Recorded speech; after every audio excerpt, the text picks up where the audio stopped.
Good morning, Diamond VIP. Hey guys, as I sit here reflecting on, I know we got a holiday season coming up. I know there's your mind is going to go and turn to another page. I want you to be with your families. I want you to enjoy everyone around you. But if you have made up in your mind, this is only for those that have made up in their mind that this is a decision to change. Something I want to challenge you to do, because I hear many people say many things about how hard it is to find people. It's really not. It's not hard to find people. It's locked in your mind that it's very hard to find people. And as long as it stays in your subconscious, it will continuously be hard to find people. That's just the part of life. That's how it works. But you got to get creative, right? So I offered to many of you the BNI challenge, and honestly, we're really towards the end. I mean, I know there's at least 7 people that have taken me up on it. Okay, but what it does show me is that a lot of people don't understand the power of now. The power of now. There's no secret to my life. I'm not any better than anyone else. I'm really not. But one thing that I do is if I say something, I chase my word. I chase my word to the end. What that basically means is I should not tell you something integrity-wise that I don't feel that I can back up. It made me man up when I did that. If I can't back up what it is I say, then I probably just need to bite my words, bite my tongue, not say anything. If I have zero intention of following through, and sometimes we do have great intentions, don't get me wrong, I know this, okay? But life gets in the way. What I say when I chase my word is, even though life will get in the way, someone will pass away, something will happen in my life, I be doggone if I continue to let my past be my future or my present. Okay? So your past is nothing more than a reference point. That's all it is. Unfortunately, we have what's called our subconscious. And when our subconscious is guiding us, what happens is it gets caught up in habits. And so one thing I learned to do, because I was determined to make it, my wife too, is we began changing our habits. I've got 4 kids, right? We have the family. We do those things, and we might have done a lot of things that people would have said, man, y'all should have been in the bed. But those extra things, just that extra hour, that extra moment, that extra 30 minutes, meditating, praying, opening my mind, thinking about something different, that extra moment, when I seized the opportunity to take control of my own life. I get it. I know what it's like to work a 12-hour day. I know what it's like to be so exhausted you can't even think, function, breathe. I mean, it's just you're just existing, right? That's what it's like. But I also know what it's like to be miserable in that lifestyle. I know what it's like to say, you know what, God, there's got to be so much more to life than this. And you got to have that active conversation with God. And it's not being entitled, it's not being spoiled, it's just asking the right questions of God. Because if you want the right answers, you better ask God the right questions. And so I'm going through the motions and I'm doing my thing, and I'm not being ungrateful. I'm accepting where I'm at in life. I'm doing a lot of things right. I'm paying my tithes, I'm paying my taxes, right? I'm not getting ahead. My credit's bad. I'm miserable. I'm not able to pay certain bills. I wanted to pay them, but I know what it is to run from that phone call. Because you just don't have the money. You don't know what to say. And they asked you to get that bill in by that deadline, and you just could not meet that deadline. Now, it wasn't happening. And I just remember recognizing that what I had and what I'd done wasn't enough. And so for years, I would see these ads and they would be in the paper. I remember when I was young, and it would say, from $40,000 a year, and it was always sales, from $40,000 a year to literally millions. Like, it would be on the page, like millions. And I just remember looking at that and I'm like, man, what separates a $40,000 a year salesperson or consultant from a millionaire earner in sales and consulting? And do you know what it is? It's discipline. I worked in the car business. I went to work in the car business just to see for myself. And I want to say my first, let me see, I came in 99. Okay, so my first 4 years, I was just mailing it in. If I sold 15 cars in that month, I'm done for that month. I really am. I'm just basically coming to work to get my hourly check, which was not much because it was commission and it was off your draw anyway. So I'm making all my own money, really. I've already made enough to pay my bills. And I would sit around and we would talk about the ball game. And we talk about all kinds of trivial stuff. I'd take 1 or 2 clients. If I wanted to, I'm taking a break even though I'm at work. I'd make that call. Okay, I sold 1 or 2 extra cars. I really wasn't trying. I already got my 15 out. And I had one boss come and he said, you know what, Brian, you can make it to 25. 25, we got an additional bonus. I think it was $1,000 back then or 500, I can't remember. If we reached 25 cars, just an additional bonus just because, right? And I remember looking at that man, like, I was like frustrated with him. I'm like, dude, what's the difference, you know? And part of that was I had never reached that upper echelon of pay. I hadn't. And I honestly, I was scared of that upper echelon of pay. I'm gonna be honest, I was scared because that was a whole new world. And I remember talking to one finance manager and he told me, he said, man, yeah, you know, I want to make about $8,000 and $9,000 a month, right? As long as I reach that threshold, I'm cool. And he was telling me why tax-wise. And I was so afraid of the tax burden that I didn't challenge myself for more, even though I had all the capacity in the world. I've done 10 cars in a month. I've done 9 cars in a weekend. Sold them, just boom, boom, boom. But instead of selling 9 cars in a weekend and thinking, well, shoot, that's 18 2 weekends, that's 36 4 weekends, what I do? I go back to the back and I take a break. That's what I would do. So I'm saying this for those that have exceptional power within yourself. You have exceptional reasoning ability. You're really, really, really good at what you do. You are excellent at what you do, but you're scared also. You're scared of moving to that upper echelon. You're scared of being 100% of what you've always thought you could be. You're scared. That's all it is. You got fear of flight. It's not that you don't believe it can happen. You're scared of it. What if it does happen, right? But something I need you to understand, in those days when I was taking those breaks, it wasn't because I was lazy. Guys, I was actually going out and running flyers and promoting and all this extra stuff. I was just tired. And no matter what I did, we weren't making enough money anyway. We were doing okay, but it wasn't exceptional money. We were able to get our art out there. We were able to do some of that stuff, right? But I was just tired. And I was like, you know what? I could either work to work or I can work to live.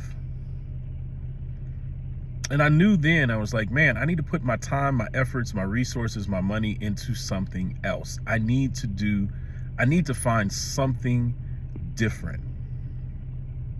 And that, my friend, is why I started researching all of the economies.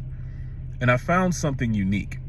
Because I didn't push myself, when the stock market crashed, it didn't matter to me. You know why? I didn't have any money in the stock market anyway. And I know many people think the same way, as if somehow they've cracked the code to life because they just didn't try. They didn't try. Too high risk. They're too comfortable. But the truth is this: you can teach yourself a new habit. You can adjust to a new habit. And you can do a new thing with that habit. What if succeeding was your new habit? You actually made it a habit. You're not entitled It's just set inside of you, literally deep in your subconscious, that you are supposed to succeed. Now, you hear motivational speakers say this stuff. You see Dr. Stan say this. You witness it. I've said it. You witness it. And you've seen the manifestation of it, the blessings that come. They started out and they were talking about something, and then all of a sudden it appeared.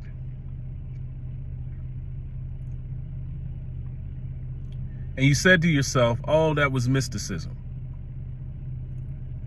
No, that's not what that is.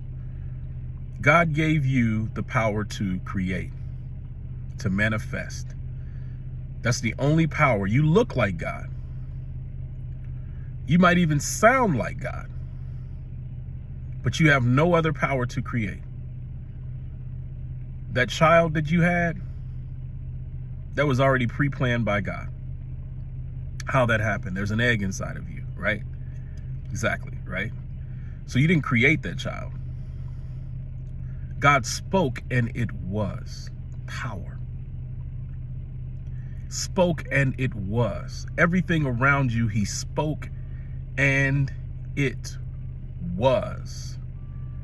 God knew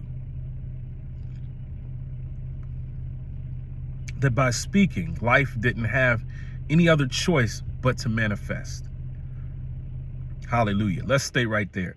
By speaking, life didn't have any other choice but to manifest. By you speaking, life in you has no other choice but to manifest, but you must speak it of yourself. I don't like leading people and I'm the only one leading. I hate that. That's not going to get me anywhere, and it's not going to get you anywhere. I like leading and you learn how to speak over your own life. And you learn how to claim some things over you. You know, I'll give you just a hypothetical. What if, for whatever reason, the leaders that you listen to die? Or what if some unforetold sickness hits that person and they can't talk anymore? Who are you listening to then? Let God be your guide. Let the Master be your guide. Let the Holy Ghost move in your life. Let that happen. But get used to speaking over your life. Get used to having courage. Get used to binding up things, binding up your problems. Raphael spoke on it today. It was really, really, really profound. You don't put suntan lotion or lotion in general on a cancer wound. What's the point? You don't. So you got to call forth those things that be not as though they were, like this. In the name of Jesus, since you actually created everything and every cell in this body, you God should be called the master molecule, because all you did was spoke and it was. What is in this body, if you want to remanifest something new, go right ahead. Give God permission to be God. Give him permission to be Jehovah Jireh. Give him permission to be Jehovah Nisi, your banner. Jehovah Rapha, your healer. Jehovah Shammah, let him be there. Jehovah Tiskanu, your righteousness. Give him permission. I know he's got the power. That's not it. That's not it. But he's shown you some dreams. You've seen those dreams and you've hidden those dreams. You don't even have the courage to speak on those dreams. And you don't even realize the only thing I'm doing is speaking on those dreams. I come in and I tell you what those dreams are. And then when they manifest, I'm showing you how to do it. But yet you sit there as if somehow God is a respecter of person. I know you went to church and you know God is no respecter of persons and you quote it all the time. But let's talk about what it really means. What it really means is what I have, you can have too. What it really means is he doesn't love me any more than he loves you. What it really means is what you see, you can have. But here's the difference. Somewhere along the line, we became complacent. And I think part of our complacency is all the paganism that's in the church. And let me give you an example. We're about to celebrate Thanksgiving. That's not so bad. You know, that's cool. Thanksgiving, that's good. Be grateful. That one I understand, right? What about Easter? What does a bunny have to do with a man dying on a cross? I'll give you time on that one. What does having to dress up in so many different clothes have to do with worship? Oh, it's about springtime. How about looking behind the paganism that's behind that? And you can see where the power is and where it resides. And what does Christmas have to do with Santa Claus? Now, don't get me wrong. I'm not going to take it away from your kids. That's not what I'm saying. I'm saying deep down in your spirit, don't get lost in these holidays thinking that you're doing yourself a great service. No, go enjoy your family, do that thing, but take power over your situation. Don't be a slave to spending more money during the holidays just to impress some folk that don't even care. They don't care. Don't slave over that pot, cooking that extra thing because somebody said they love it so much. If you want to, that's fine. But if it's too laborious, child, don't do it. Don't do it. Those holidays, in my estimation, is what created the complacency in the church, because we got into this whole lazy aspect of God that does not exist. Tell it to Joseph that it's supposed to come easy. Thrown into a ditch, jealous brothers, sent to prison. People turned their back on him, lied to him, said they were going to do things they never did. Took him forever to get to the point that the dream interpretation happened and he got elevated to governor, but it was prophesied over Joseph. How about Daniel? How about Jonah, the belly of a whale? How about Moses? They're in the scriptures. There are many difficulties. Let's go New Testament. How about the Apostle Paul? Persecuted the church on the road to Damascus. Thrown off. Blindness on him. We made the fairy tales into the truth and the truth into a fairy tale. And then we wonder why we don't have no power. We don't have any power because we're lazy. We don't have any power because when it's time to go through our yea, though I walk through the valley of the shadow of death, we turn back and we cry and whine that it's too difficult. Baby, that's the thing God sent to bless you, to help you, to encourage you, to keep you, to make you, to shape you. He has it there. It is yours, and no one's supposed to deliver you out of it. So if you're wondering why I'm at a different, why I turned up the heat, it's because ever since I've had a little bit of money, during the holidays, everybody wants to call me for something. And they're too smart to call me and say, oh, it's just for the Christmas gifts. So they call me and they tell me it's for rent, or it's for this, or it's for that. Don't you know I've given people money and seen them out on Facebook for the holidays on a ship or by a palm tree?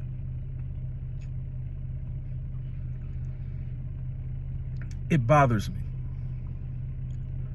Because like I said before, it's not the money, but it's that God is not a respecter of persons. So what he's given to me, he can give to you. You got to go through that challenge. And yes, you might just risk it all. I did. I prayed that prayer. I've said it many times.